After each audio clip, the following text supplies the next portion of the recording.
How's everybody doing? Good. Good.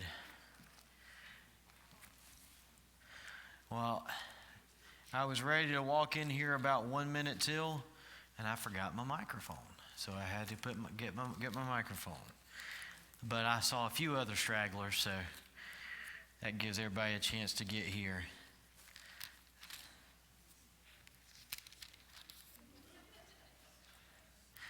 Well, we've had a town hall back in June of 22, and then we had our Bishop Graves come to Perry Methodist and lead us in a town hall in September, and then we had one last week, and so you're just wanting to make sure everyone can be as informed as they possibly can be on the matters that are before us. People are down on what they're not up on. That's one of my favorite leadership phrases. People are down on what they're not up on. So we want you to be up on everything. And so how many of you were at the town hall last week? Raise your hand. How many of you just love town halls, right? You just like, we don't want to miss. All right, how many of you were not there, first timers? Okay, so about maybe half and half, something like that. Great. So I'm just going to try to mostly allow for questions and comments. I don't want it to dominate too much of the time, but also I want to frame it a little bit for those that weren't here. So if you were here last time, a little bit of this may be a little bit of a repeat, but I hope you'll have grace for that. Have grace for your pastor. So one of the, I don't want to say criticisms, but one of the bits of feedback I have overheard is that I'm not a trustworthy voice to lead these discussions because I belong to the United Methodist Church. That hurts my feelings a little bit. I hope that you can trust your pastor. Last time I checked, y'all belong to the United Methodist Church too. But no, you're paid by them. If you think I'm in it for the money, you're crazy. So, I'm loyal to the United Methodist Church. I'm an employee of the United Methodist Church. Truthfully, though, I'm an employee of Perry United Methodist Church. South Georgia Conference doesn't pay me a dime. And the General Conference, have they sent you any money, Jane? I hadn't gotten anything. I hadn't gotten anything. So, but this is y'all's decision. But one of the things that's difficult is, biblically, churches have not really been a democracy. In the Bible, you can't find where Apostle Paul says, well, let's take a poll. We're led by the Spirit. We're led by the Spirit of God. So surveys and town halls and opinions and blog posts and emails can give you facts, can give you opinions, but they can't give you discernment. And that takes the Spirit, that takes prayer, that takes holy conversation, not just where are the winds blowing. So I'm only leading these town halls because I probably have spent more time with this than most people in the room. That doesn't mean I'm better than you, and I'm definitely not smarter than you, but I promise you I've spent way more time digesting a lot of this information. So the only reason that I have a mic strapped to my head tonight is because I do feel like I can give some pretty clear answers and fair answers. But if anybody disagrees with me, you are more than welcome to say so. You are not going to hurt my feelings. That's what this is all about. Does that make sense? So, I don't want anyone to leave here frustrated or feeling like their voice wasn't heard, because the whole reason we're having a town hall is for people to feel heard and be heard. Does that make sense what I'm saying? So, yes, I am a part of the United Methodist Church, but I'm discerning this just like you are. And so the clergy, Tommy and I, we have our own decisions to make separate from you guys. And so y'all can pray for us on that. But I will say exactly what our bishop says. I love Bishop Graves. Bishop Graves says, his goal is to help churches and pastors get where they need to be, wherever that is. That's my goal as a pastor here. I want to help Perry United Methodist Church get where it needs to be. I don't have an agenda of where that is, and I will not micromanage it or steer the ship. I hope that you can believe that. But sometimes somebody has said, "You're not going to let us take a vote." I don't even have the power to do that. But that would also make me the kind of person that would do that. That's not the kind of person I am. I don't lead that way. But even if you did have a manipulative, snaky pastor, guess what? Your administrative board is the only body that has the right to decide whether to go forward with the disaffiliation process. And then that would lead to an informal meeting with the DS to lay out the scenario, and then another meeting where you would take the vote.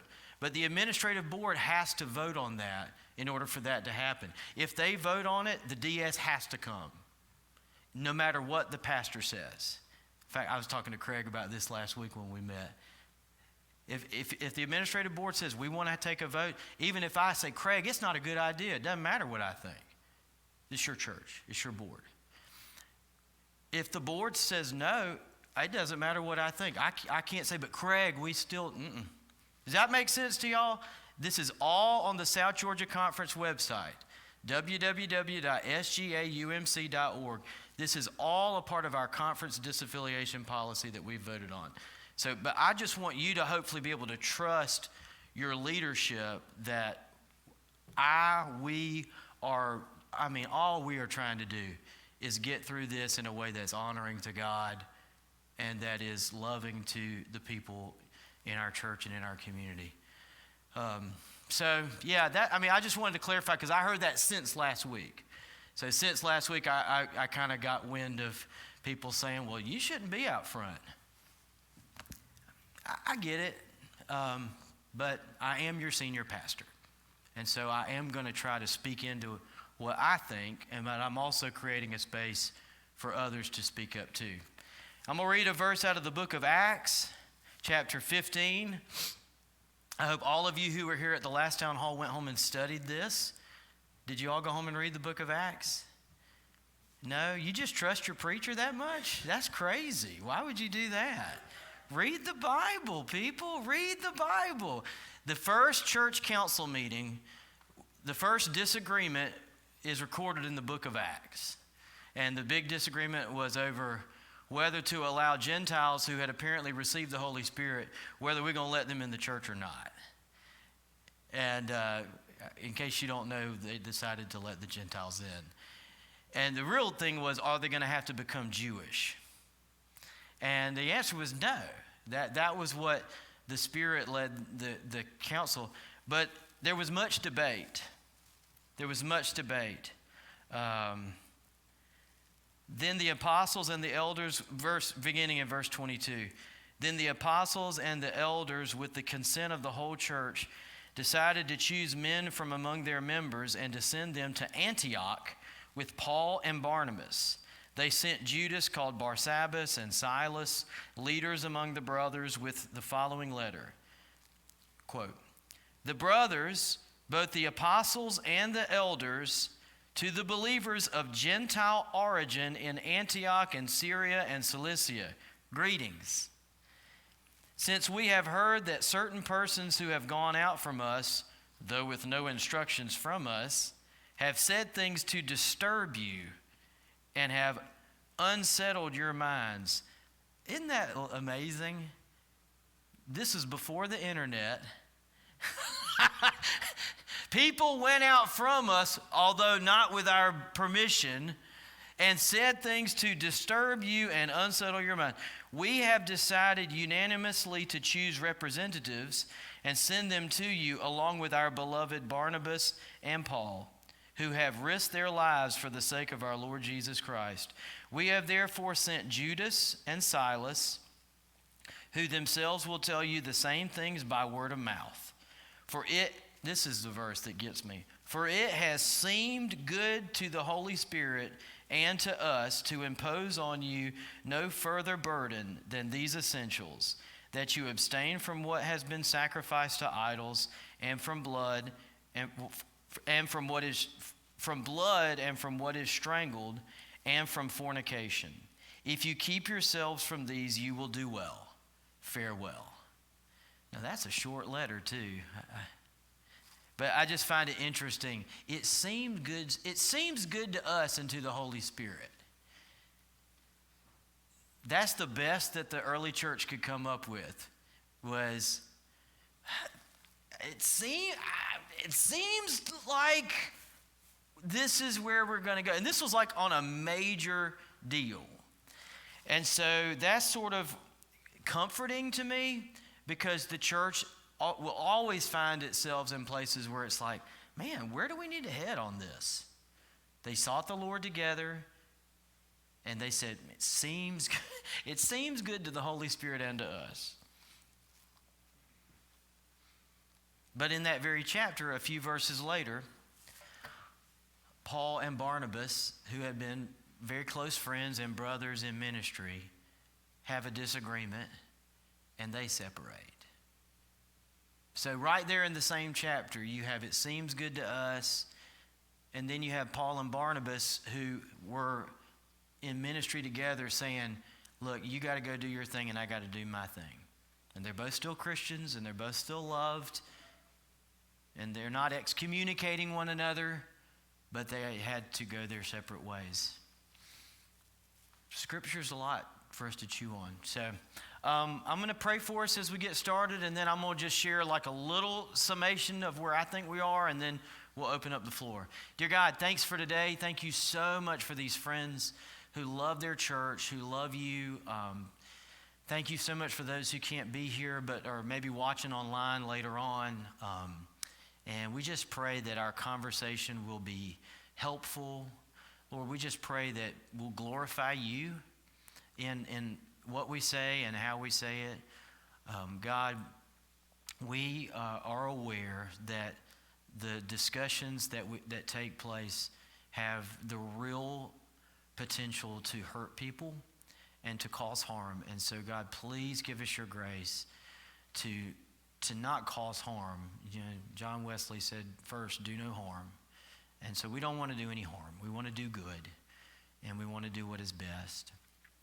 And please, Lord, help me to speak clearly. Help me not to say something that's not true, or help me to not word something in a way that someone might walk away misunderstanding. Lord, I just ask for your help as I talk tonight to be clear.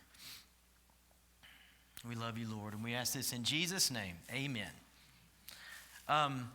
So, yeah, all right. So that's my reminder to put my phone on vibrate.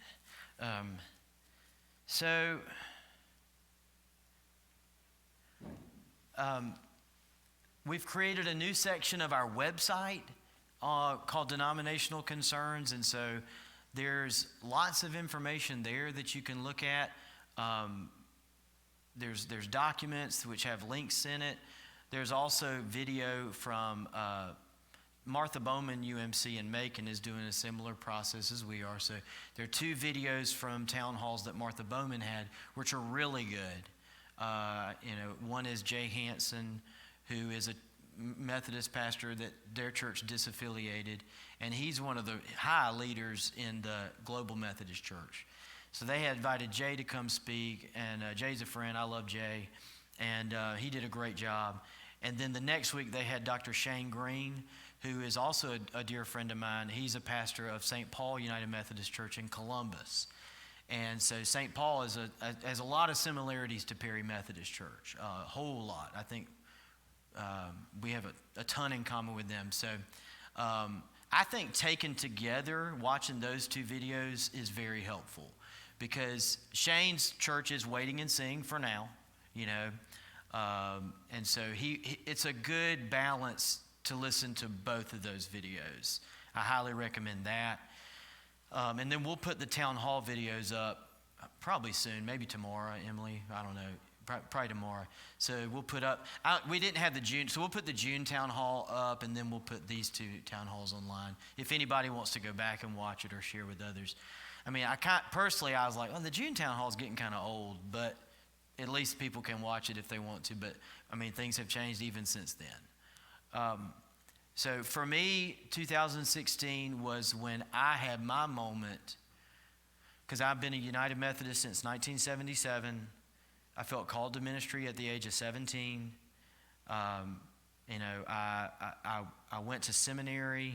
Well, I became a youth minister at the age of 21 until about the age of 29, 30, Shelley, I can't remember.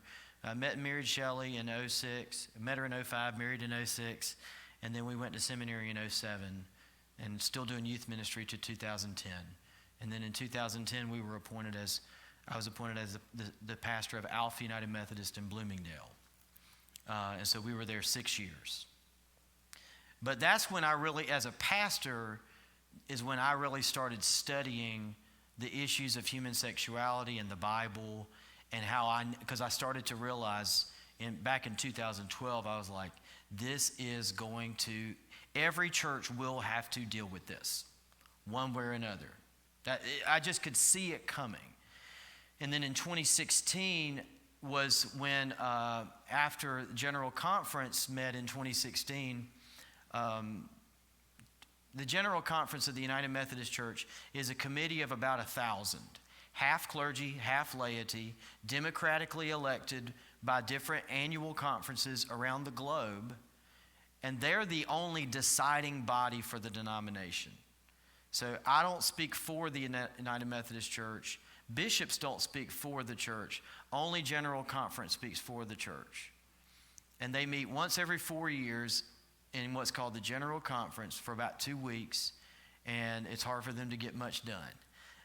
How many of you are libertarian enough that you wish that the United States Congress only met once every 4 years for about 2 weeks? Right? Yeah, I need conservatives in the house with me, right? So the United Methodist Church, one of the reasons that we haven't split like the Lutherans and the Presbyterians and the Episcopals is actually because of our polity. The way that we're organized is just such that it's really hard for us to make this big legislative change. It's just we've been stuck. And this is, I'm generalizing, this could take a lot longer to say, but you know, the United Methodist Church has hung together as a big tent denomination longer than anyone else, except the Roman Catholics. And does that make sense? So we are, but now we're kind of fractured. We're very polarized. 2016, the General Conference said, man, we got to quit fighting each other. We can't legislate our way out of this. We need help.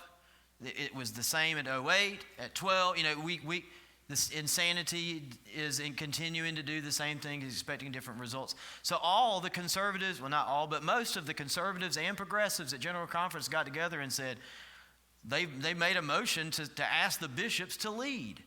And so they said, bishops, we need help. Like, we stuck.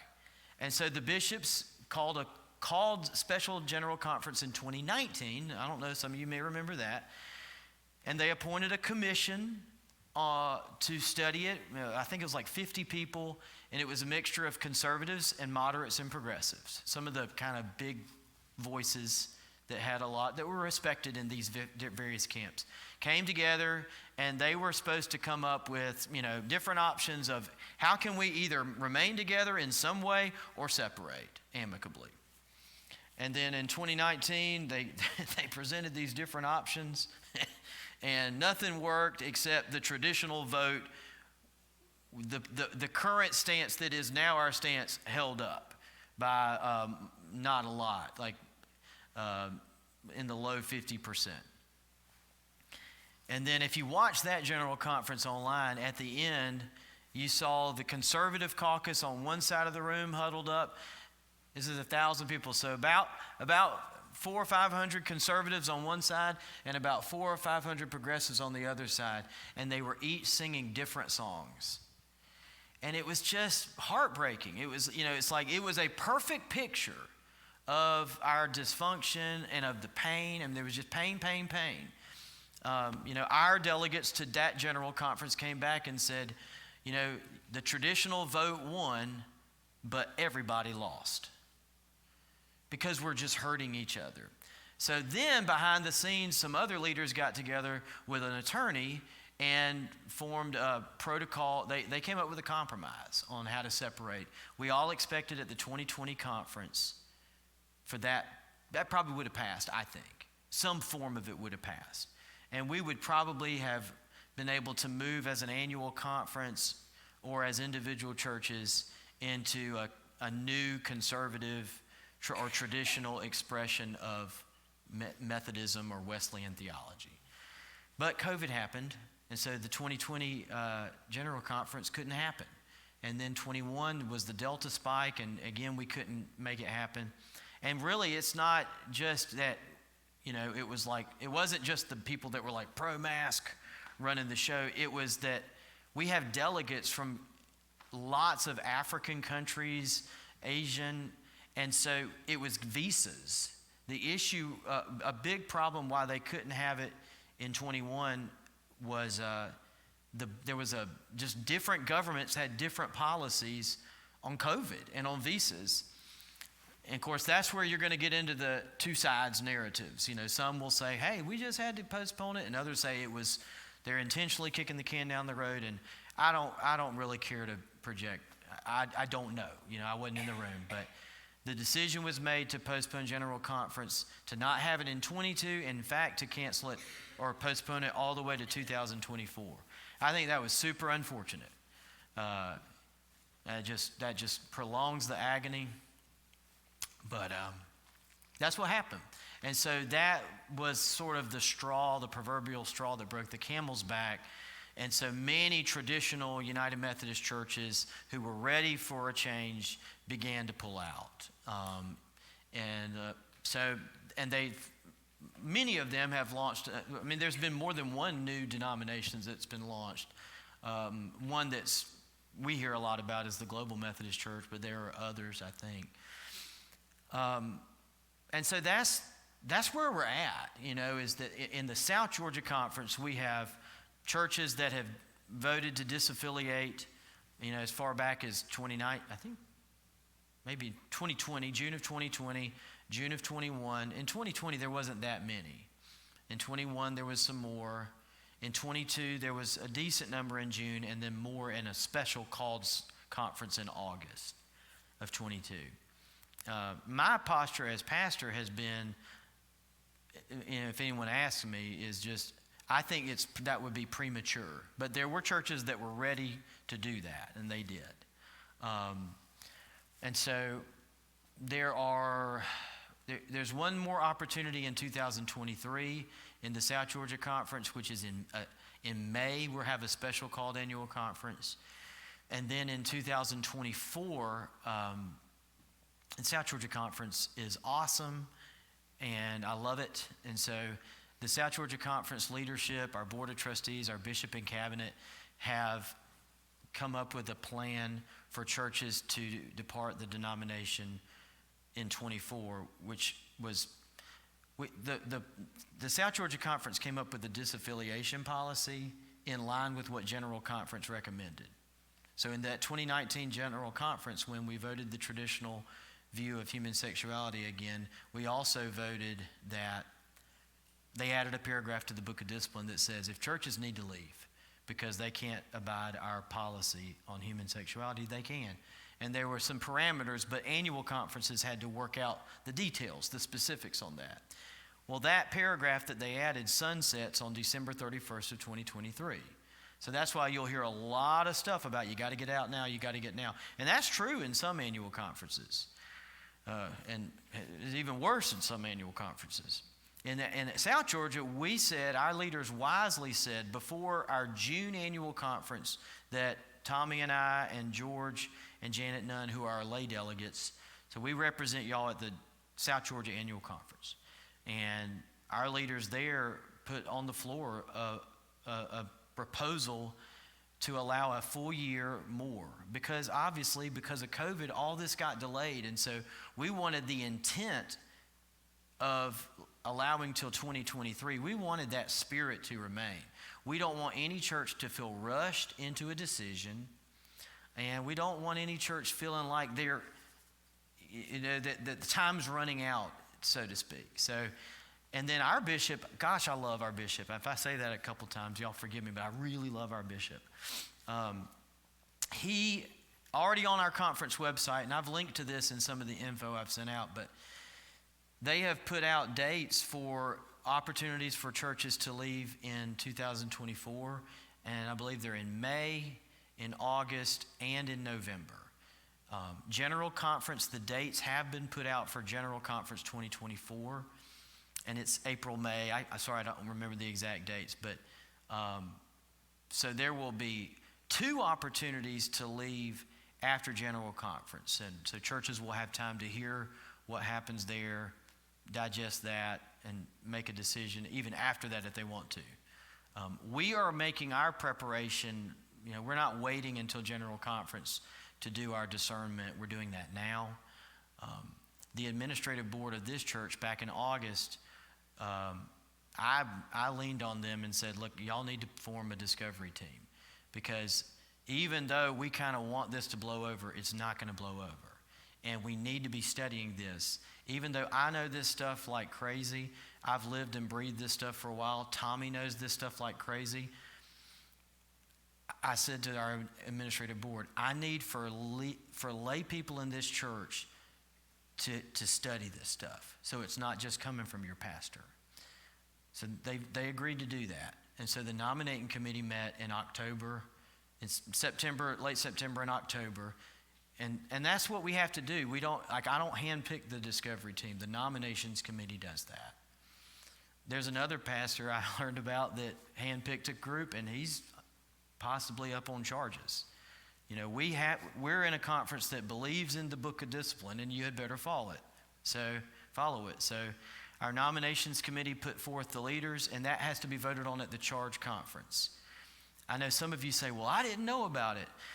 I get it, but you know what? Next time you see charge conference, show up, okay? I'm sorry that you feel disenfranchised, but the reality is this is your church, and every member has a vote. And I'm glad you're paying attention now, okay? This is your church. So the charge conference voted on this slate of leaders in October. That is public. Anyone that would like a charge conference packet, you can have it. We will print you one if you would like it. And we got some? Yeah, we got some extra. We printed more than we needed.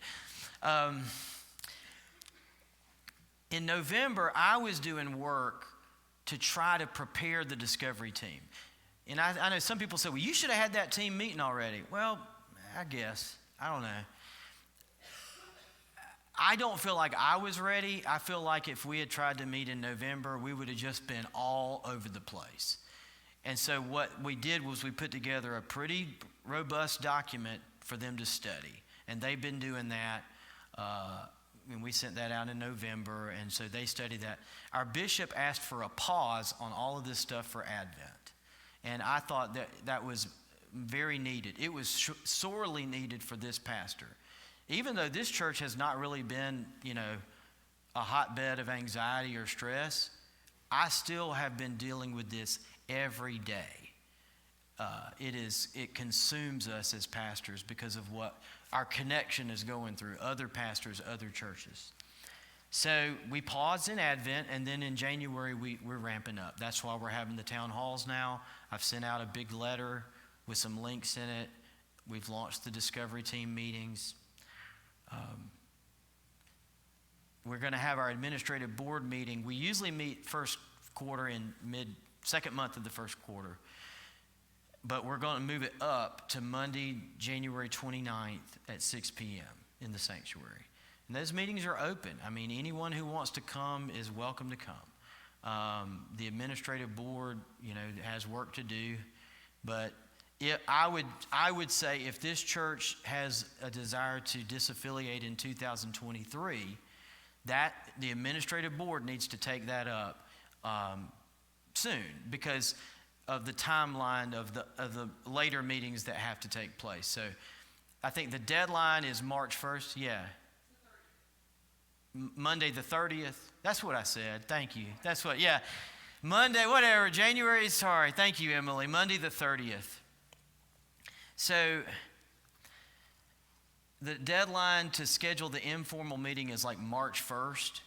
And so I didn't want anyone feeling rushed. I didn't want the administrative board feeling rushed or anything like that. So hopefully that gives us a little more time before then.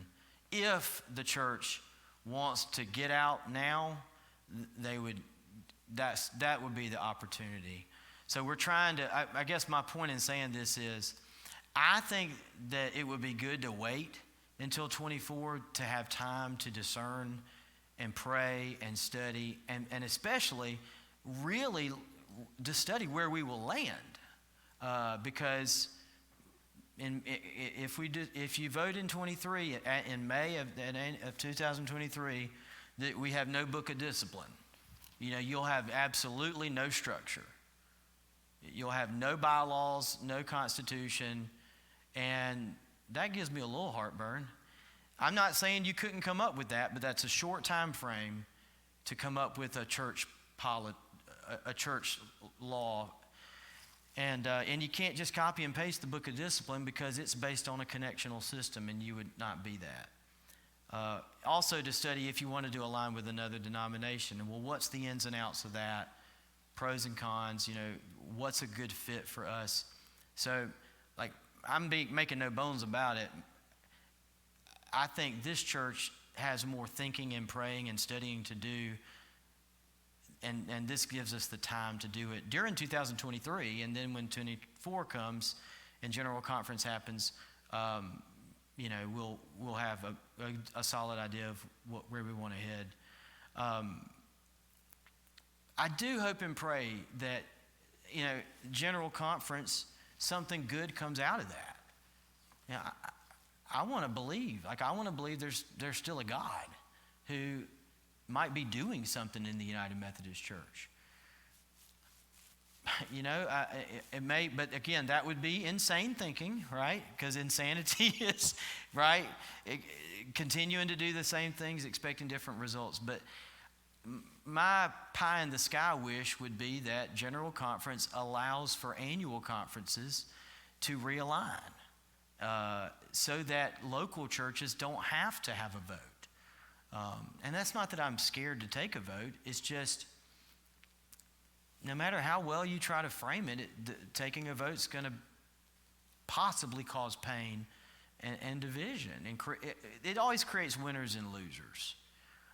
And so I'd like to avoid that. Can I ask you something? Yes, you can. I'm about at landing the plane of my rambling thoughts. What does that mean when you say the conference would give? Okay. They would have the opportunity to align? I just don't understand. That's a hope. Yeah, I mean. But what? What is that? Who Well, is that? there will be legislation going before General Conference to allow annual conferences to depart from the denomination and become their own entity or align with a different denomination. Okay. Now, will that pass? No idea. I'm not going to put a lot of money on it. But I still I feel like there's value in hoping for that, praying for reform, praying for sanity, but we'll have to see. But I know there will be legislation to that effect that will go before the General Conference. But, this is where it's like I don't want to get in the, what do they call it? Conceptualize. I'm not thinking of the word. Project. Speculate. I don't want to. That's where I'm getting into speculation. I can pretty well bet that we'll have the legislation. I can't, it gets into speculation on stuff, and this stuff keeps changing. I mean, that's the thing is, what I would have thought 6 months ago is not what I think now, because this is a really fluid situation. So I'm going to hush and open the floor for questions, comments, anything. There's a microphone. We would love you to use the microphone because folks who would want to watch online, if you're not on the mic, they cannot hear you, even though we can hear you in the room. So even if you have a loud voice, if you'll come to the mic, or we can bring the mic to you. Tommy has agreed to be Vanna again, so if need be. So any questions?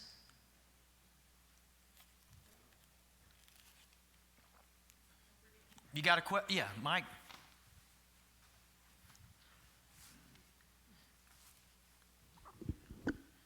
First of all, this thing makes me real nervous. And I'm not a good public speaker, and I'll apologize right up front. That's okay. I came to the last meeting, and I missed the previous two. And I've prayed about this, and I just came tonight to voice some personal concerns. With regards to the way the meetings are being held, it's not a matter of trust. I feel like if we had lay leaders leading some of these meetings, it'd take some heat off of you. Yeah.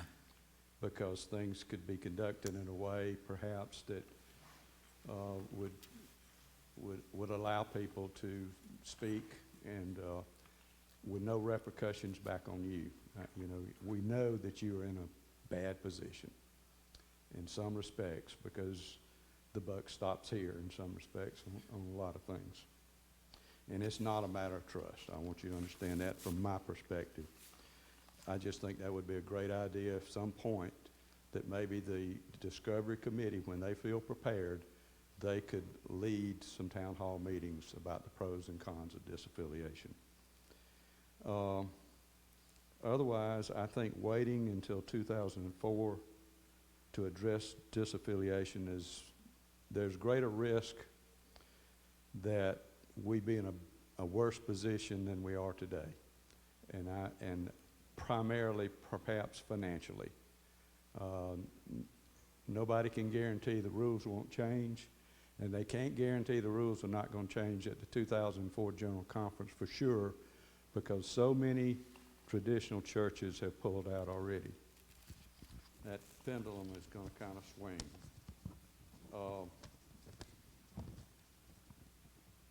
I know I made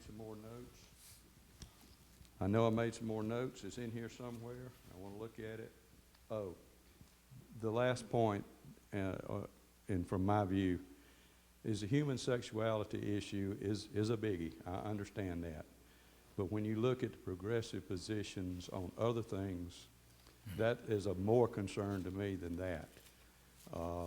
Reinterpretation of the Bible to meet secular moral standards, not believing that Jesus is the way to salvation in some instances, or the only way to salvation in some instances, and going against our traditional historical values. All those things are more concern to me than just the human sexuality issue. And I'm praying for our church. I'm praying for our discernment committee. And I feel that we should move forward quicker than later. Thank you. I really appreciate those remarks, Mike. Thank you. I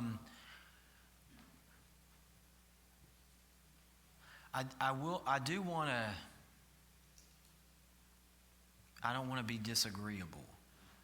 I think there were two things that I disagree with. You're correct that things can change, and things will change in the future. Ain't no doubt about that. Regarding the disaffiliation option, that's settled in the South Georgia Conference because the delegates of the whole conference voted on it. So that's, there's not a possibility of that getting overturned.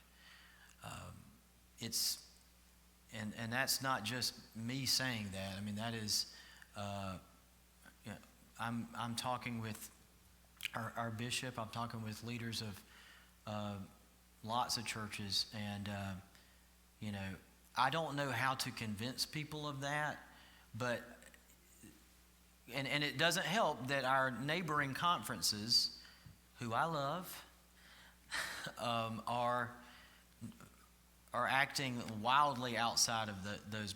But the North Georgia Conference does not have the disaffiliation policy that we do. South Georgia Conference has operated, in my opinion, wisely and with forethought. And so the other thing that I didn't realize I had to be, you would think if they go to General Conference 24, they could do something crazy and just rip the rug out from under us. But nothing that is voted on at the General Conference 24 can take effect until 25. It cannot, by law. So that gives me some comfort that even if the 24 General Conference is just something that I go, man, I just don't agree with that, we have the ability to respond to that. They cannot make us do anything or enact any change that would be implemented until January 1, 25. So, but I do agree, though, with the spirit of what you were saying, Mike, that you have to look at trajectories. And this is something I said at the last town hall. This is not just about human sexuality. I love Perry United Methodist Church. I love that I think this is largely a traditional congregation that is really, actually, truly loving and welcoming to everybody, including gay people. I'm blown away. I've always been in what are probably conservative churches that say, hey, we'll welcome gay people, but I'm like, well, where are they? They're not coming here because I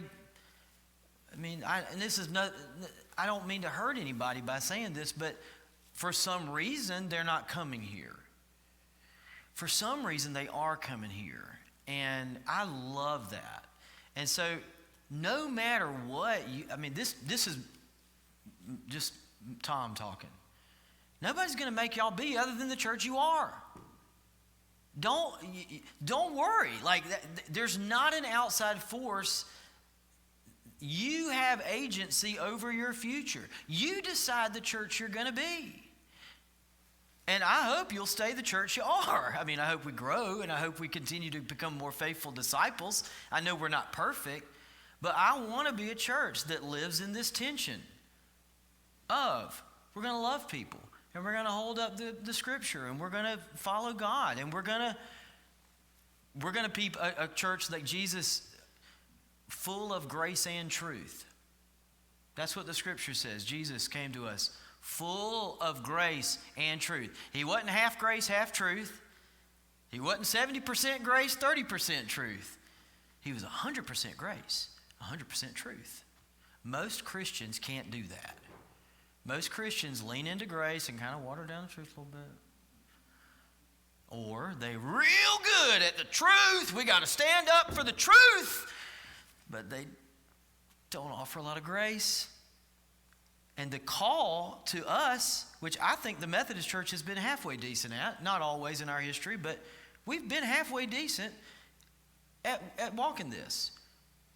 But the deal we got to figure out, I think, is not so much about what do I think about homosexuality. Sorry, I'm getting... The thing that I feel is, and this is something that Jay Hansen said in the Martha Bowman video, which I appreciated. You know, somebody asked Jay, if we vote to go in the Global Methodist Church, will we be perceived as anti-gay? And he said, I don't know. Are you anti-gay now? I don't know if he said it exactly like that. That sounds a little harsh. But what he said was, or maybe he said, I think maybe the question was, if we vote to go in the Global Methodist Church, will LGBT people not feel welcome in our church? And he said, I don't know. Do they feel welcome now? And he said, because the thing is, you have to actually be welcoming. And if you are, you are. And it really is not going to matter if you're Global Methodist or Southeast Methodist or Independent Methodist or United Methodist or whatever. Does that make sense? So I'm hoping that on the other side of all this stuff, we can still be a church that lives in grace and truth and that loves everybody and welcomes everybody. I mean, if we start casting sinners out of the church, I'm real concerned about attendance. You know, I'd hate to have to. Yeah, I know. I'd be right. I mean, so I hope that we can do that. So that's what I'm saying is this about LGBT? Yes. I mean, actually, yes, this is about that, because the issue at hand is, will churches perform gay marriages? Will Methodist clergy perform gay marriages? And will we ordain people who are practicing, self-avowed practicing homosexuals? That's the presenting issues. And they are divisive. And churches are having a hard, it's kind of like choose your side.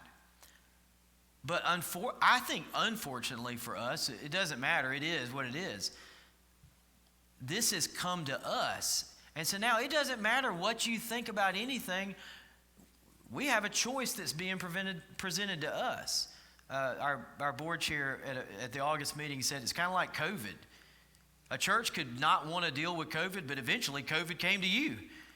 And you had to figure out what to do about it. And that's what's happening to us.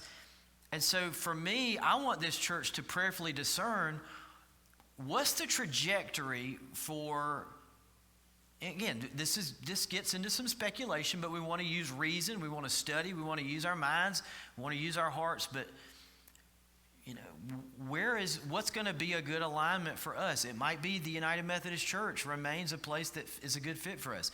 It might be the Global Methodist Church. It might be an independent church. I genuinely don't know the answer to that question for y'all.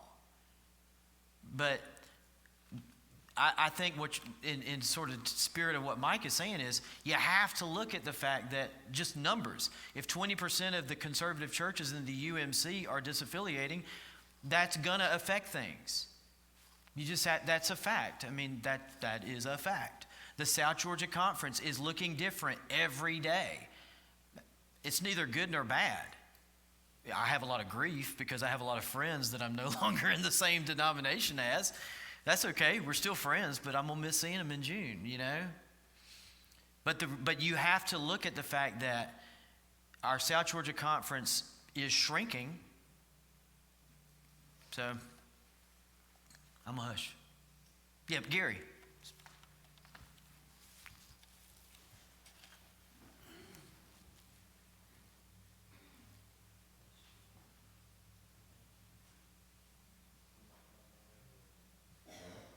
My first question is not what I've got right here.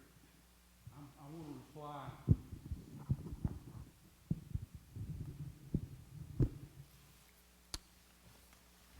To what you just got through saying. Am I correct that the last time that they elected bishops, we had 9 candidates and they were all progressive? Yeah, in the Southeast jurisdiction, there were 9 or 10 candidates for bishop. And this is in the southeastern United States. Okay. And none of them had a traditional view of human sexuality. And we elected 3.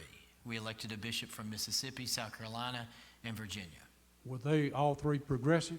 That's my understanding, yes. Okay. Well, I would... Or Tommy's, it might be fair to say centrist. One centrist and 2 progressives. Okay. Thank you, Tommy. Well, here's the way I look at, and I'm going to reply maybe with a question. Our bishop could have a heart attack and drop dead tomorrow, or he could get in a car wreck, and I sure don't wish any of that on him. Right. But things could happen. And if something like that happens, I'm pretty sure we're going to end up with a progressive bishop in the South Georgia Conference. And what's to say that whatever we end up with decides to be like the North Georgia Conference and all of a sudden say, you can't disaffiliate and it don't matter what the South Georgia Conference has passed, You can't disaffiliate because I say so. That is a risk that we take the longer we wait on this process. Your answer.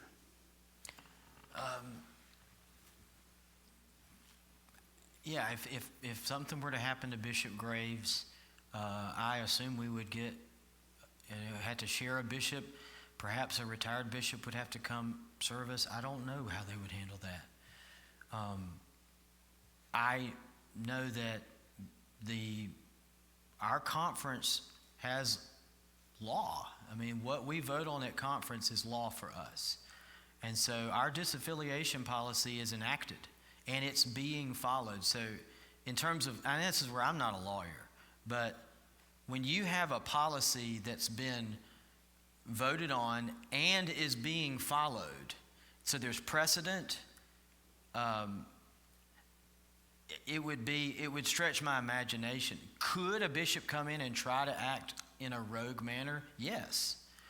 Would that uphold in the United Methodist has our own court, the Judicial Council. I think the Judicial Council would strike that down. I think the Judicial Council is going to strike down what North Georgia is doing. They would definitely have to strike down what South Georgia is doing. And then even if they didn't, then I think we would probably go to court. And I know the U.S. court. To me, it's just, I hear you. I think there is risk, but for me, I don't think it's a big risk, but I think that the Judicial Council would not allow that to happen. And then if that didn't happen, I think there would be lawsuits. I want to reply to that, and then I want to go to something else with you. Okay. We've got 52 conferences, and we've got 49 bishops, and all the evidence says that we've got 7 traditionalists and 42 progressive bishops. And the whole problem with what we got going on right now is the fact that these bishops outside the South Georgia Conference just do what they want to. And it troubles me that they have that much power. And I looked into it. These guys and gals are voted on for life. And we pay them $175,000 a year. And they just have way too much power. And one of the things I like about Global is that they have looked at things in the United Methodist Church that need fixing. And they have fixed them. The first thing I like about Global is the fact that they adopted the Book of Discipline, word for word. The second thing they did was the bishops are elected for 6 years and not for life. The third thing they did I liked is that in the United Methodist Church, when you get a bad preacher, you're stuck with them. And would they just pass that preacher around and nothing can be done? With Global, that is not possible. The preachers are accountable, and if you end up with a bad preacher, that preacher can get fired. The thing I like about Global is the fact that you can own your own property. What a novel idea. And the last thing that I liked about Global is the fact that if you decide that you don't like Global, all you got to do is give them a 90-day notice and you can disaffiliate. It ain't none of this stuff that we're experiencing right now in the United Methodist Church. I know y'all are sitting out here listening to me, and you know my position. I think we ought to disaffiliate. The longer we kick this can down the road, I think it puts risk on us.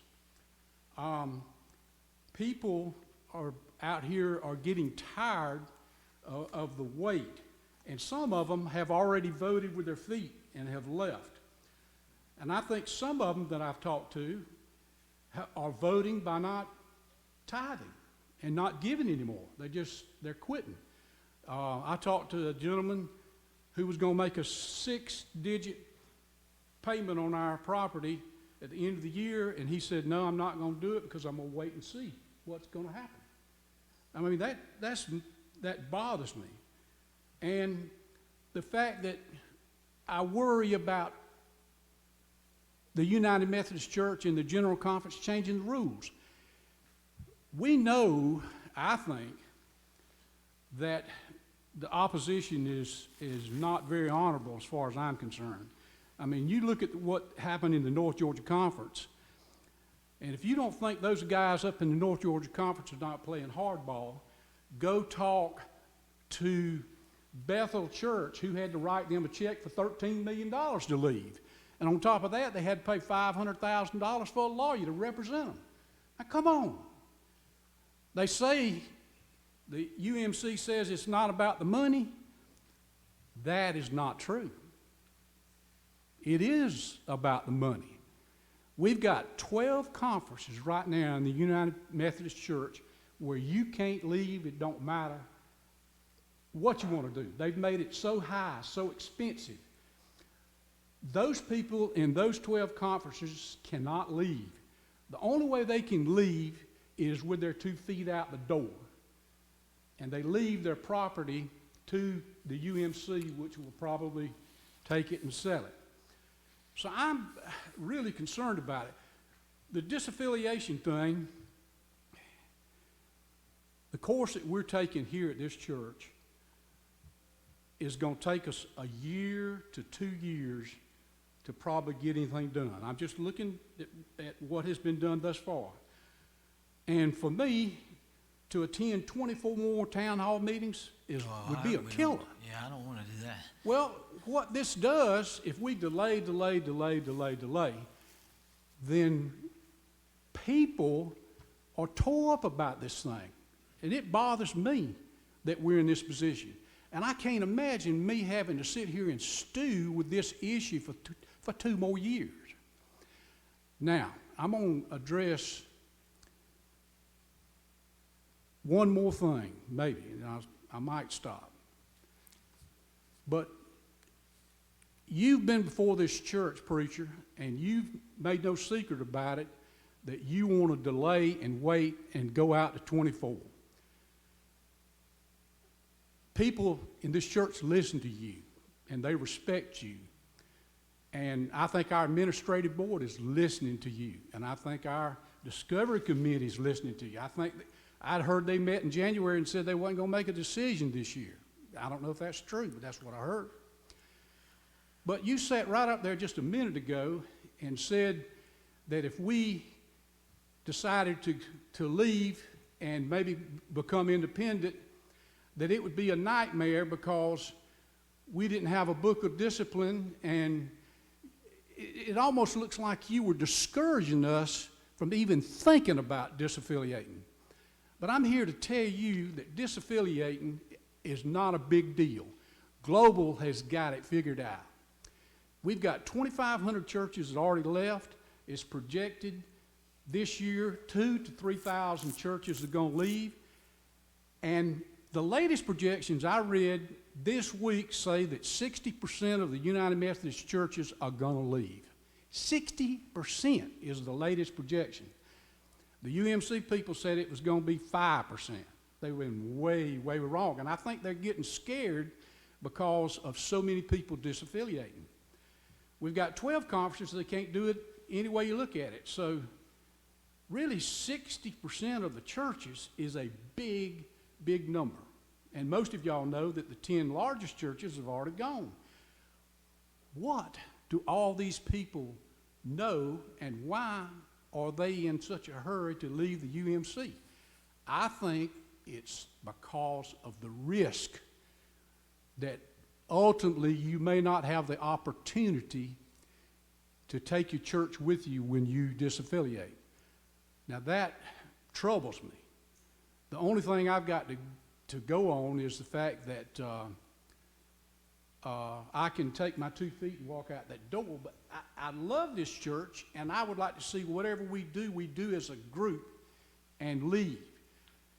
If the church votes to stay in the United Methodist Church, and that's the vote, I'll accept it. And I probably won't stay here, but that's okay. That's my choice. Probably the last thing I would say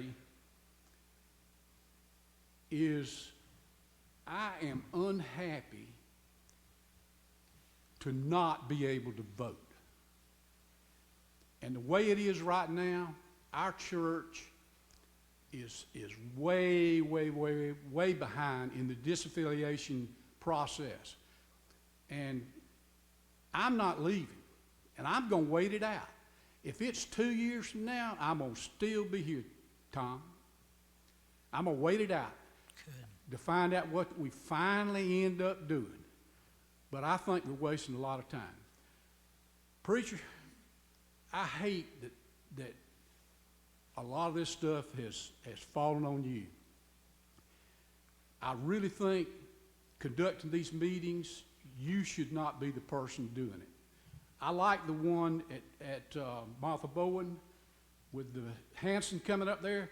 He did a wonderful job. I learned a lot listening to him. And Martha Bowen's preacher sat down on the side and just watched it happen. I think Martha Bowen's preacher took a lot of pressure off of him by not standing up and trying to conduct these meetings. I think that's not a good idea for you to be up front and trying to lead these discussions. It's way, way too much pressure on you.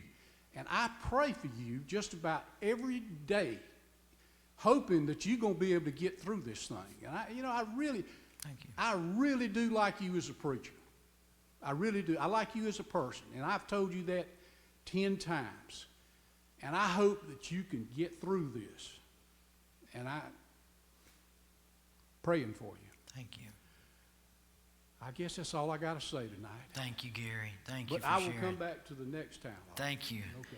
And I don't know that town hall after town hall is the answer, but the reason I wanted the discovery team is to do just what Gary is saying, to have more lay people who are educated, who can help steer these types of conversations. So that's the motive for doing that, so that I can take a sideline and allow you all to own your own path. Just full disclosure, that's what I'm trying to do. I understand that it feels like it's behind. I can definitely understand that perspective. So I get that. Who else would like to share? Yeah.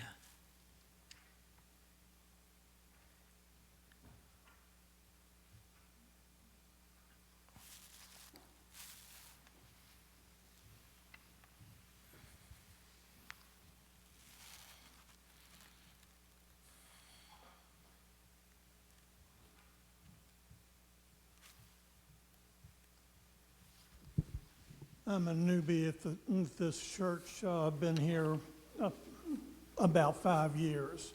Prior to that, I was an Episcopalian, and so I've gone through this before. But I do have a question, and I don't know exactly how the church whole is structured. But I would phrase this as put your money where your mouth is.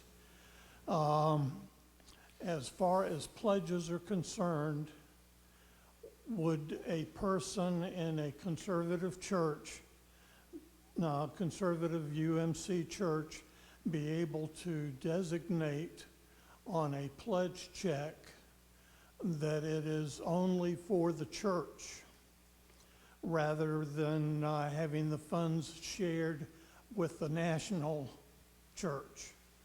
And in that way, the person would be voting against the way things are going as far as the Methodist Church is concerned.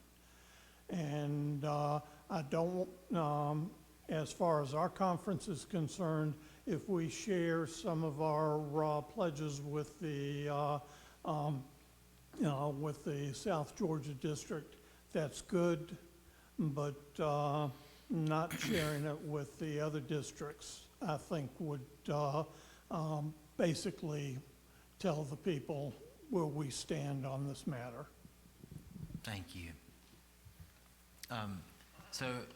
To answer your question, we have what's called apportionments in the United Methodist Church, and that's where we share work together. Most of your apportionment dollars go to the South Georgia Conference. There's some information out there. I guarantee it's on the South Georgia Conference website, and some pie charts and this and that. So I can't remember. I don't want to try to quote it off the top of my head, but I want to say like 90% of your apportionment dollars is going to go to the South Georgia Conference, and then to some mission agencies that we share, and then yes, a very small portion goes to like the general church. So, do you want to know what I think? I don't think you do. As a pastor, it drives me bonkers when people designate money like that. I get it. And yes, if you wanted to designate giving, you can. I pray to God that everyone does not decide to do that just for the sake of the financial secretary. But here's why. The problem in our culture is mistrust. You nominate a finance committee, and they prayerfully put together a budget. They're not gatekeepers of money. They are trying to make sure that every dollar that's given in this offering plate on Sunday and online goes to help make disciples. And so, and we have some people that I want to give to youth, I want to give to missions, and that, we allow that. There's nothing wrong with that. But my idealistic wish is that everyone would go, we're in this together. I'm giving, and I trust the leaders of our church. The pastor doesn't, in our connection, the pastor doesn't micromanage this. Y'all decide this. You decide how your dollars are spent. And then we carry that out. So but I get what you're saying. And there are churches that have chosen to, like even the apportionments is broken down into line items. There are churches that are not paying a certain line item. Now, personally, I don't agree with that. But that's because I'm a big believer in playing by the rules and being a team player. And I go to that annual conference and I vote on a conference budget. And so I feel like it's my duty to help fund it. And it's not fluff. Nobody, you know what I'm saying? They had a meeting last week to cut $1.1 million out of the South Georgia Annual Conference budget. That's a lot in our conference budget. We're going to go from 6 DSs to 3 next year. That gets about half of it when you think of some of their staff and some of the expenses. But that's going to hurt. That's going to hurt us. I don't think any of us is looking forward to living into that. Having one DS serving now 2 districts, and they're already overloaded. And then they had to find another $500,000 to cut somewhere. So our conference leaders are being proactive in coming under budget because they know what is coming, and they're trying to lead us there and land the plane safely. So, like for me, I haven't ever liked churches to kind of vote with their apportionment dollars, but I know of churches that have chosen to do that. And you, by the way, I shouldn't say, I heard it from, never mind. If you want to pay 100% of your apportionments, there are churches that underpay one line item and overpay another, and then they get credit. But to me, I don't personally like that. I would rather fight for reform, and then if we don't feel like we can live with it, then for now, we have a path to do something different. So anyway, thanks for letting me share my thoughts on that. But you can definitely designate your giving. At least I think currently our finance committee is good with that. And you as a church, I think that would have to come from the administrative board. But if the administrative board wanted to say, hey, we as a church don't want to support a certain line item of our apportionments, you can do that. You can absolutely do that. And that is a way, like y'all know, sometimes that's the way to get someone's attention if they're not paying attention. But right now, everybody's paying attention. Everything's on fire, and everybody knows it right now. Yeah. Tommy? Oh.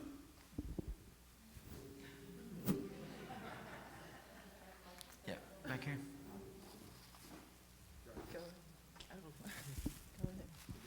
Yeah.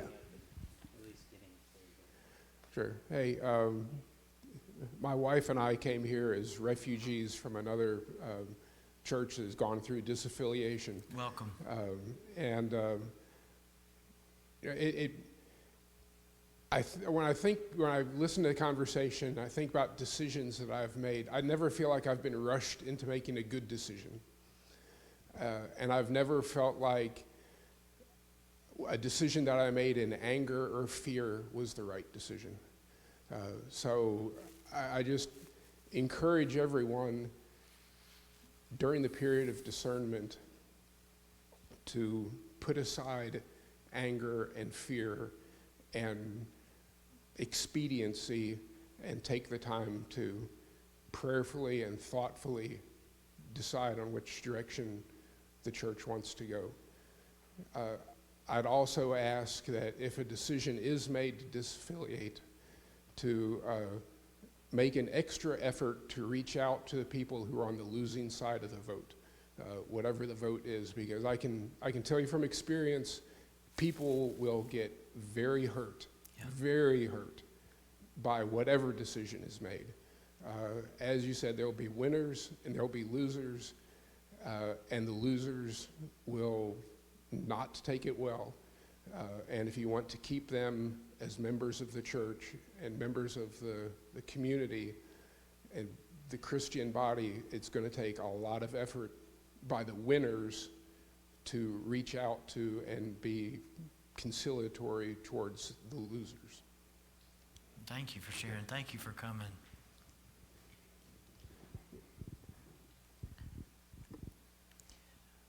I'm not a public speaker, but I will add to my husband. You don't know if you know me or not, but I served at the church that we came from. I was the administrator at the church. And I would tell you all that there are no winners. No matter what the decision is, there are no winners. And it is a huge deal. Don't make no mistake, it is not a small task at all. I can tell you from the side of the administration, you're going to have to reset your whole tax IDs, you're going to have to rehire your staff, you're going to have to reset everything. That's all paper, you can do that. But the staff will not come out intact usually. It is not, I don't think it's possible for your whole staff. So where we had a church that had a super team that we loved going to work and we worked together and we loved our church family, in the end, there's 2 people left now, out of a staff. It was a staff of 8. But we had a good thing going. So do what's right for you.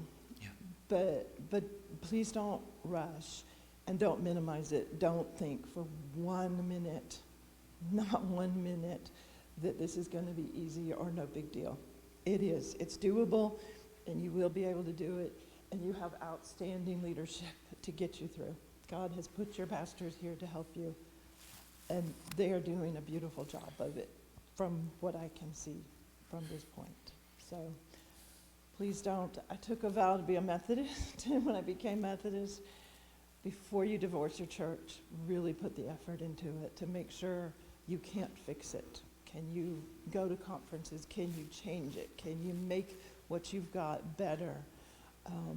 One question I was never answered was, how do I guarantee that this other group is going to be exactly what I want for as long as I want?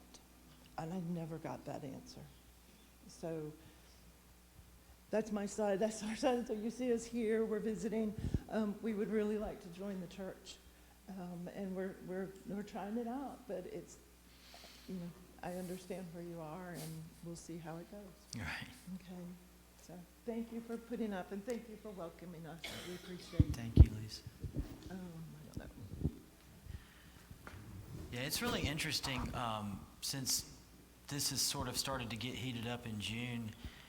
I have, and Emily can tell you this too, in the office, we regularly get calls and emails from people ahead of time who say, hey, I'm interested in checking out your church. Where are you on disaffiliation? And it's weird. So I'm having these conversations on the front end. I spoke with one woman who had already watched our June town hall online before they even visited the church. And they're not all on the same side. Some are coming saying, hey, I didn't want to disaffiliate. Others are going, hey, I can't be in another, it is just a topsy-turvy time. So, yeah. Hey, Tom, thank you for your leadership on all of this. First of all, I know that you hear all the opinions and you probably lose sleep over them at night, but ultimately, in terms of setting these up, if no one else is willing to do it, sometimes, indirectly you're put in charge. So we realize that you are taking some heat for that, and thank you. I hope y'all don't shun people who come to just ask questions, because that's what I thought that we came here for, and I didn't do all my research being candid ahead of time. So I just want to ask some questions. With the Global Methodist system and bylaws, I guess, like, what is their conference schedule? Like, what is their decision-making terms, I guess, is what I'm talking about. So I'm not an expert on the Global Methodist Church. Okay. But, I watched the Jay Hansen video.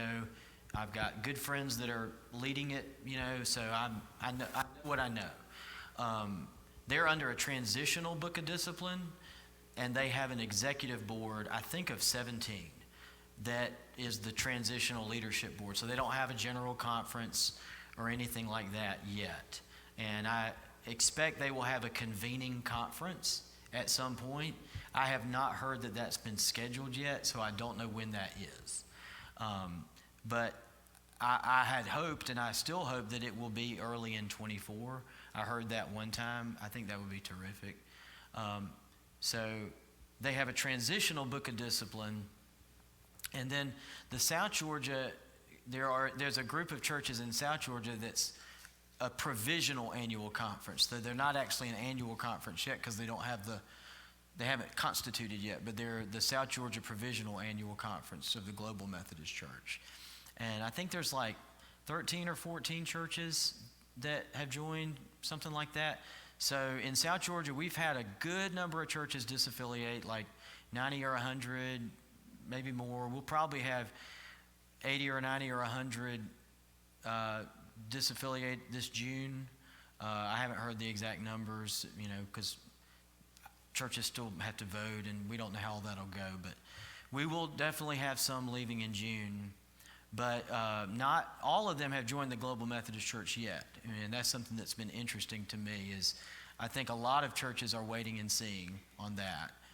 But what other questions on the Global? I'm trying to make sure I answer. Yeah, I was just kind of curious, like, if you vote to disaffiliate, are we immediately, like, taking on another policy, which, I guess the Global Methodist is an option. So I guess, is there a multi-pronged process here?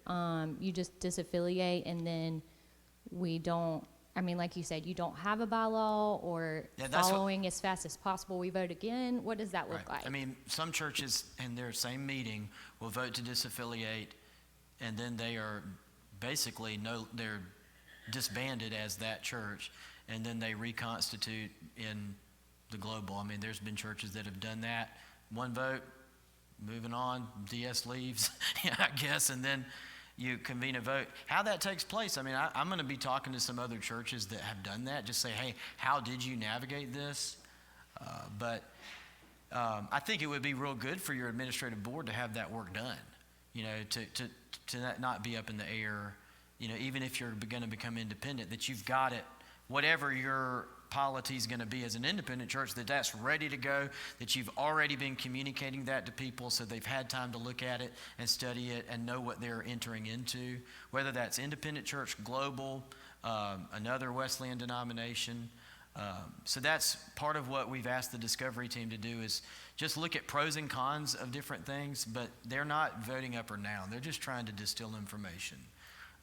And then, so for me, if it was my church, and of course, I know this is my church, but I'm saying if I'm in your seat, I would not want a second in between that. I would want to have be prepared to make a unified, hopefully, vote in whatever direction. That's where, I'm not trying to disagree with anybody in the room. I hope this comes through. I hear that several of you are like, we need to get out now. I just think a lot of your church isn't there yet, and the vote's going to go better the more people are able to digest this and feel good about it. I hear you that you feel like we're behind. I receive that. I'm just want to be clear, like I was saying, I'm trying to discourage people. I'm not trying to discourage this church from doing anything. I want you to get where you need to be. My only concern about 23 is I feel like,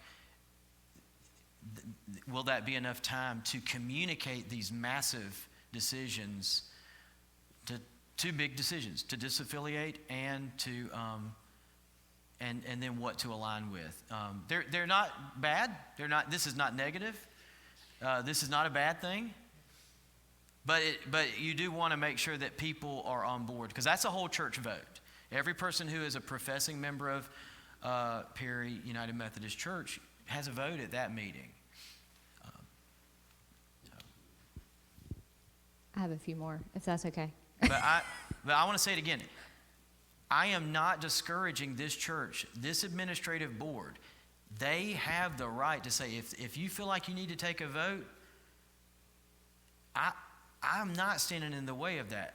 And I get maybe you feel like I should just not say what I think, but like I feel like I would feel like I'm not being a good leader if I didn't say just at least what I think on this. So, but I do respect that there are people who disagree with me.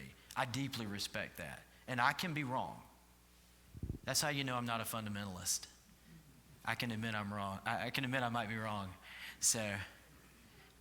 Tom, the other thing that, from a decision-making process, I do fear like hasty decisions. And I know it's everyone's individual job to become informed and, gain discernment through the Spirit. But ultimately, I think like the high fear comes from this timeline and getting it in before 23. So my question was, can this, in theory, be voted on twice? Like, if admin board thinks that it should be voted on sometime between now and the end of the year, and majority vote is no to disaffiliate, and then general does take place, and everyone doesn't like what's laid out at general conference in 2024, can it be voted on again? I'm going to find out. Okay. That's a great question. I imagine the answer is yes, but I'm going to text the DS and see if I can get a hold of them. Okay. Do you happen to know, Tommy?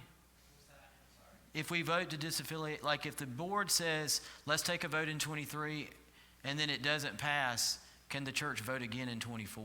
I imagine they can. And by the way, at the end of 23, correct me if I'm wrong, Tom, after December 31st, 23, you're no longer disaffiliated. Right. Technically, you're closing.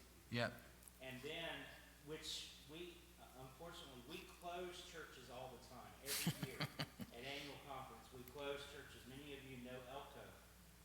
Elko Church was closed so technically you close after but that's part of South Georgia's gracefulness is that they have just used another paragraph and you kick up with whatever you're going into as a formerly United Methodist Church Right. Closed, and now, but that's after December 31st. Right.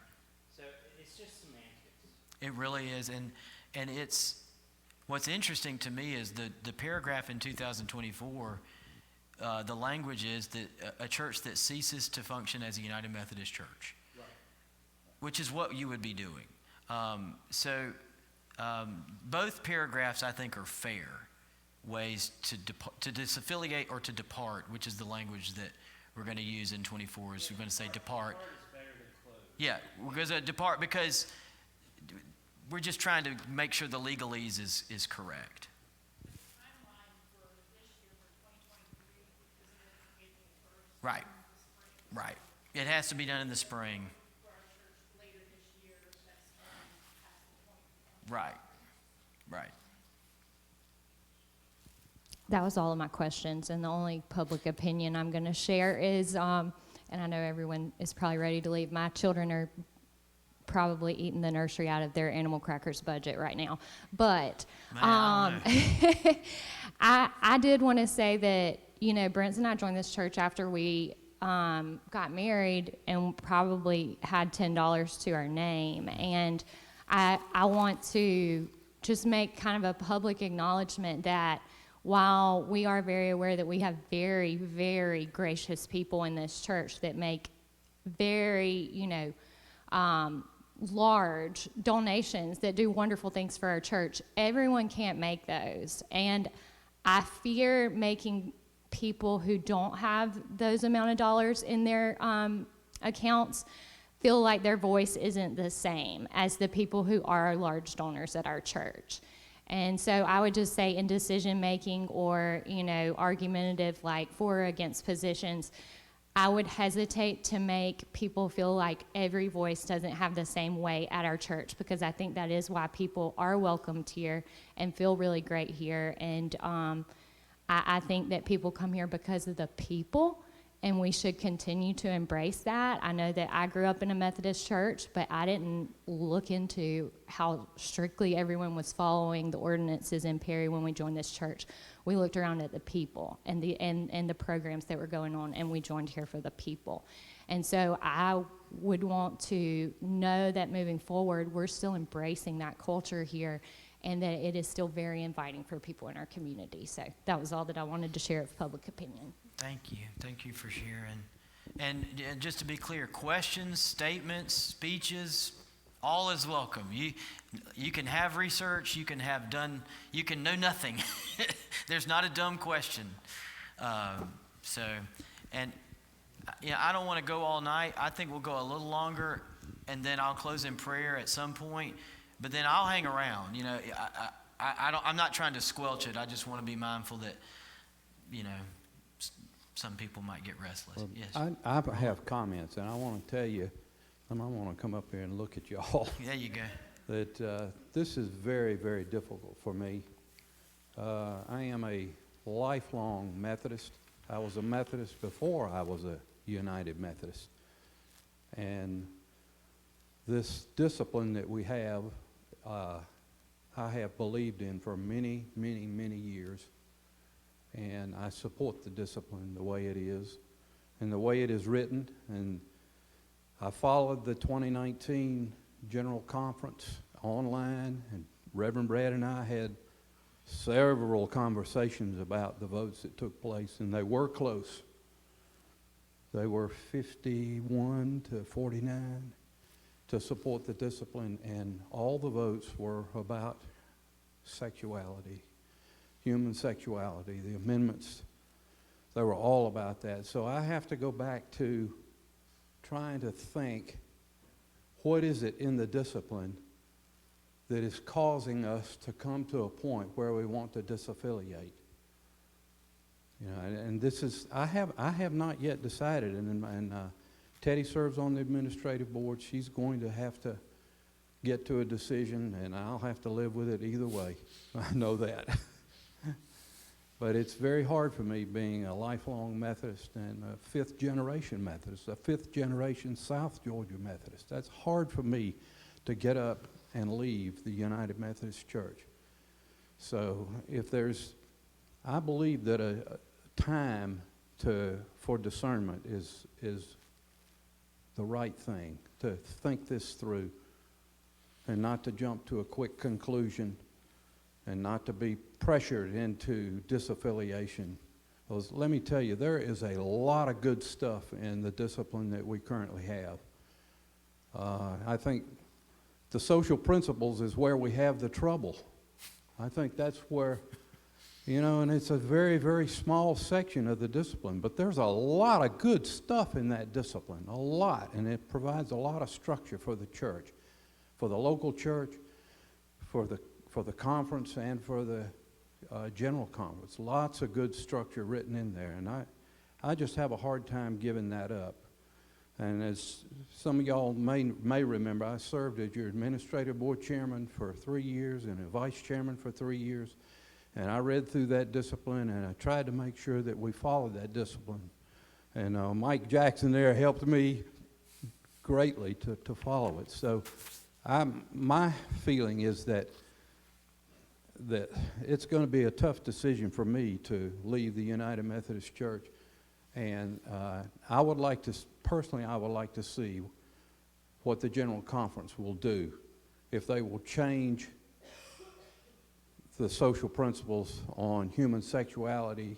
And that's what everybody's betting on, that they are going to do that, because the kinds of churches that have left the Methodist churches, we all thought that they were progressive churches. Well, it turns out that it's not necessarily true, that there are a great number of churches that were conservative or traditional that have left the United Methodist Church. And that is we're all betting that the General Conference is going to change its position on human sexuality and change those small sections in the discipline. So for me, it's a hard decision, a very hard decision for me to leave the United Methodist Church. And I would like to know for sure what the General Conference is going to do with human sexuality, because I, for one, do not. It's hard for me to have a LGBTQ marriage in this sanctuary of a church that's almost 200 years old. That would be really hard for me. Anyway, I want y'all to know that I have not fully decided, and I know, Gary, that you said that we're behind, but I would like to know what the General Conference is going to do with the discipline and the sections on the social principles in particular. Anyway, that's it for me, Reverend Tom. Thanks, Roland. Thank you. Tommy, do you want this? And I haven't said this tonight. I've said it before. And one thing I've just opted for is transparency.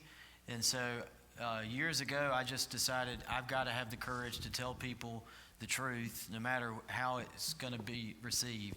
So, realizing that all this stuff is happening, I have, reached out to all the LGBT people in our congregation that I'm aware of. And I just have a heart-to-heart with them. And I say, look, I love you. I'm so glad you're in this church. I want to be your pastor. I need you to know that, unfortunately, our denomination is going to be going through some stuff. And so I just want you to know that regardless of what happens, I love you, and I'm going to fight for you to have a place in this church. And I don't ever want you to feel like a second-class citizen. And I need to tell you that I am a traditionalist, and so if you were wanting to get married, I can't do your wedding. Even though the U.S. law says I can, the church law says I can't. But if the church law changes, I still can't, because I don't really agree with it. And so that's not easy for this pastor to say, but I have, I'm just a people pleaser. I don't want to hurt anybody's feelings, but I've done that. And usually they're not surprised, but I just want y'all to know that's where I'm at. I'm a traditionalist on this. I'm conflicted on human sexuality. I mean, the older I get, I think it's very complicated, but I think the New Testament has a high ethic of sexuality. It's very strict. And I don't think that it would be good to water that down. But I mean, the truth is, heterosexuals need to look in the mirror. I mean, the New Testament teaching on sexuality would call all of us into repentance. Maybe a couple of you are not sinners, but, and so, just grace and truth. But all that to say, I want you to know, I tell folks, I can't do a gay marriage, and you don't want me to do a gay marriage because I don't believe it. But if you were to get married and you wanted to invite me, I would love to come because I love you.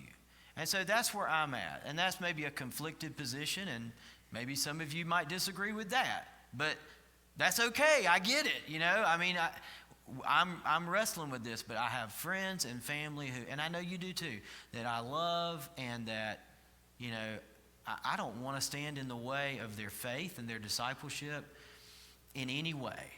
So I didn't say that tonight, and in case anyone didn't know, I wanted you to know that's where I'm at. Who's next? Anybody got a question, comment? Yes. I just have one comment, and I'm kind of an outlier here in the church because I come from a more progressive outlook. I'm actually, third, fourth generation United Methodist. My father is a retired United Methodist minister in Wisconsin, and they are going through this up in the area. And human sexuality is an incredibly complex subject. And I'm going to say that for all of us in here, I shouldn't say all of us, but the majority of us in here are coming from a very privileged standpoint of never having had to question your sexuality, right? You never had the question of, you never questioned that you were attracted to the gender of which we were taught we need to be attracted to. And we're really lucky in that sense because we were never told that we can't love people that we love. And I really appreciate that there is an inviting sense here in this church, and I know that there is an LGBTQ contingent here. And for them to be welcomed, and for Tom, I think you said that people were wondering if we disaffiliate, what will the LGBTQ community think? And like, oh, are they welcome now? Well, then they'll be welcome again. But the question, I think, becomes, are they welcomed as a full person? Are we really welcoming them as a whole unit? And I think that's something that all of us should consider, especially the people that might be around us, how our children might be, what their affiliation might be. I never thought that I would be confronted with this, but Ed and I have a transgender child and is living life as a male, and he's no less a whole person. And I think that if he ever decided to go into the ministry, he'd be a really wonderful person because he's confronted a lot of conflict, and that's really what churches are about: conflict. And how do we resolve conflict with grace? So I just want to offer that to people to consider, that maybe we're all coming from a very privileged standpoint, that we've never had to think about this before. That's it. Thanks. Thank you for sharing. Anybody else?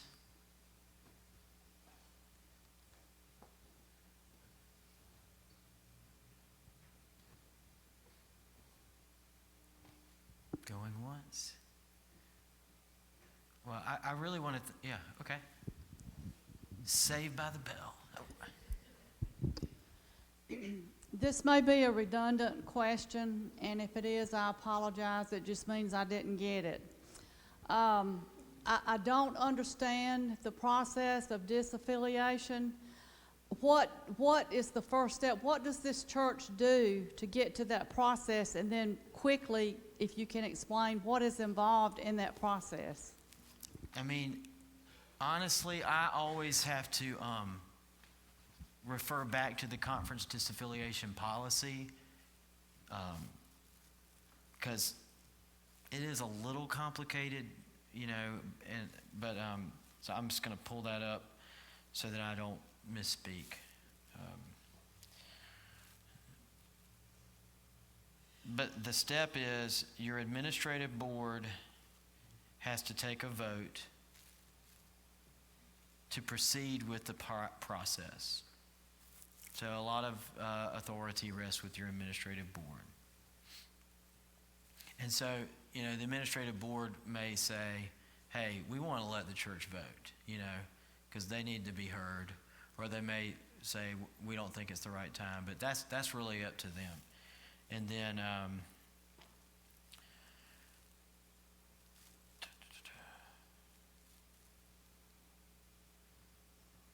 if a church is considering whether or not disaffiliation is in its best interest, the pastor or church lay leader should notify the district superintendent. The superintendent shall hold an informal meeting with church leaders, hearing their concerns, sharing the steps of the disaffiliation policy, and providing for ongoing dialogue. If, after consideration of the matter, the church council of a local church determines that the church wishes to consider disaffiliation, it shall notify its district superintendent. The district superintendent shall call a church conference under paragraph 248 of the Book of Discipline for the sole purpose of deciding whether to disaffiliate. Such church conference shall be held within 120 days after the DS calls for the church conference. The call and conduct of the church conference shall be governed by 246 and 247, paragraph in the discipline. In addition, special attention shall be made to give broad notice to the full professing membership of the local church regarding the time and place of a church conference called for this purpose, and to use all means necessary, including electronic communication where possible, to communicate. The decision to disaffiliate must be approved by a 2/3, and this would be the whole church body, a 2/3 majority vote of the professing members of the local church present at the church conference. And you have to sign in, and they're real careful about counting and all of that stuff. The request to disaffiliate must then be ratified by the members of the South Georgia Annual Conference. And we've done this at every annual conference here lately. We've had a number of churches, and we vote on each one. It's kind of interesting, but we vote on every single one, and of course it's overwhelmingly that the conference ratifies the decision of that church. But that's part of the legality of it. Got a rain going on there, Dickie. The request to disaffiliate must then be ratified by the members of the South Georgia Annual Conference. Ratification of such agreement shall require the approval of a simple majority of the members of the annual conference present and voting. No disaffiliation shall be effected until ratified by the annual conference. In addition, the conference board of trustees must approve a local church's disaffiliation. And then there's 3 steps. The church has to vote, the annual conference has to vote, and you have to send in a disaffiliation fee. And so until all those 3 things happen, you're not technically out. Yes, I hope that's helpful. And all that's online, and you can go to our church's website, perryumc.org, and click Denominational Concerns. And like I said, I love our South Georgia Conference website, www.sgaumc.org. Our conference staff, I feel like, is very fair and very even. And so the news pieces they put out, I feel like I'm just getting the facts. Do you know what I'm saying? I don't feel like I'm getting spin. And I can't say that for all churches and denominational publications everywhere. So I'm very thankful for our conference leadership. Yes, Jackie? I just would like to try to understand one point. If you had sent out the notice that we were going to vote, and this is the group that showed up, okay? It would be 2/3 of this group. Yep. It wouldn't be 2/3 of the total church membership. Right. 2/3 of the people that register when you walk in. And as I understand it, like you have to sign in. And if you vote, it's yes or no. There's not an abstain. And so if you sign in and you don't vote yes, you're going to be counted as a no. Okay. And so some churches have let their members know, hey, if you want to abstain, there's no way to do there's not an abstain option on this vote. The only way to abstain is not sign in. Well, isn't though in the North Georgia Conference like there were churches that had voted to disaffiliate, already had the vote, but then they were told, no, you're not going to get approval. Is that the way it works? I think so, Jackie. I mean, it's, Yeah. the Mount Bethel situation, I mean, and then now the pause, I'm just scratching my head on a lot of this. I mean, we have Shelley's mom is in Sugarloaf United Methodist Church, and their pastor got yanked midweek to go serve at Mount Bethel when Mount Bethel was starting to get on fire, when they were trying to, because they didn't want their pastor taken away or something. And so there's just collateral damage that I'm seeing in churches. And again, I'm so thankful for this conference. And, we're not all traditional. I mean, there are progressives in the South Georgia Conference and centrists, and there are some progressive pastors, there's some progressive churches. But for the most part, I would say we're very loving to one another. There's not this vitriol, and we are genuinely just trying to help for the well-being of every church. That's what we're trying to work towards. And Tom, you said before the approval comes, you have to make sure you have paid all the fees, correct? Yeah, I don't know if it's after the conference votes you have to send the check. I'm not exactly sure of the timeline. I do have the disaffiliation projected amount, but it's a total projection, and they will take it in March. What's that? 2 weeks after the vote. Thank you. So the reason we'd have to do that is we had some churches who were wanting to disaffiliate, but hold on to the money and then see how it goes. and so the conference board of trustees had to make a decision to say, look, guys, you either got to disaffiliate or not, but you can't vote to disaffiliate, hold on to the check, and then don't deliver the check till after general conference. There was some people trying to, work the system, and we had to say, that's why we had to be very clear. It's a vote, conference approval, and then sending them out. And like I said, that amount, we will, for the May disaffiliation deadline, in March, they will crunch the numbers of the pension liability. And it's fluctuated because of the market. So it's been as low as our pension liability amount's been as low as $150,000 all the way up to 600-something thousand way back in 20. But it has come down. So it's your share of the clergy pension liability plus 1 year of apportionments plus the remainder of your current year. So if you disaffiliated in May, we're paying our apportionments every month. So you would have to pay May, June, July, August through the end of the year's apportionments plus 1 year. And that's because it's not to be punitive. It's to try to help the conference not just blow up.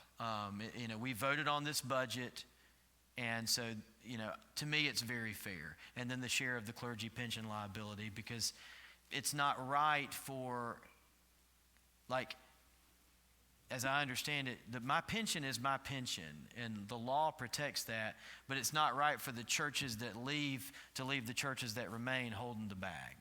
And so we came up with a formula that's fair to divvy it up. And we came up with that formula ahead of all this so as not to be punitive to any churches that are choosing to leave. Yes, Lisa?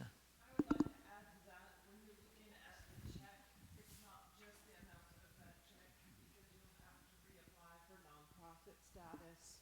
There's a lot of administrative work that has extra costs. So Thank you. Would advise you to look carefully at the whole cost. Right, so there'll be other costs. There will be other with costs ramping that up go into with something that. else. Right. Okay. And I also wanted to say on the ballot, you don't get to choose your wording on your ballot unless something has changed.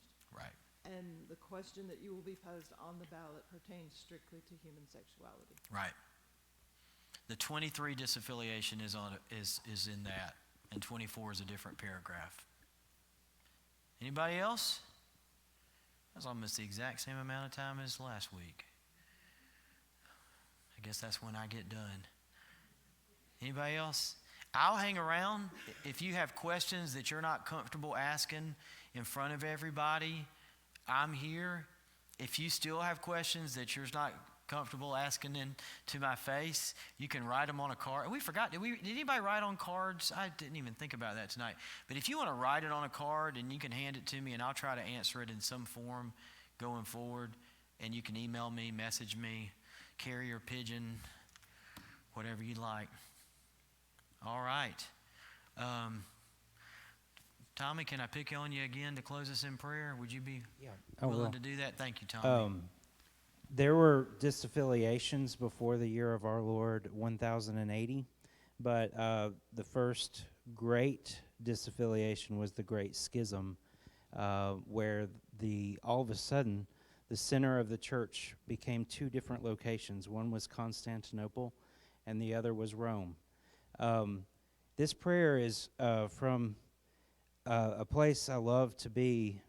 I love to be here, but at night I love to be at Conyers, Georgia, at the monastery, and it's a prayer for us this night as we go forth. It's called Simeon's Canticle.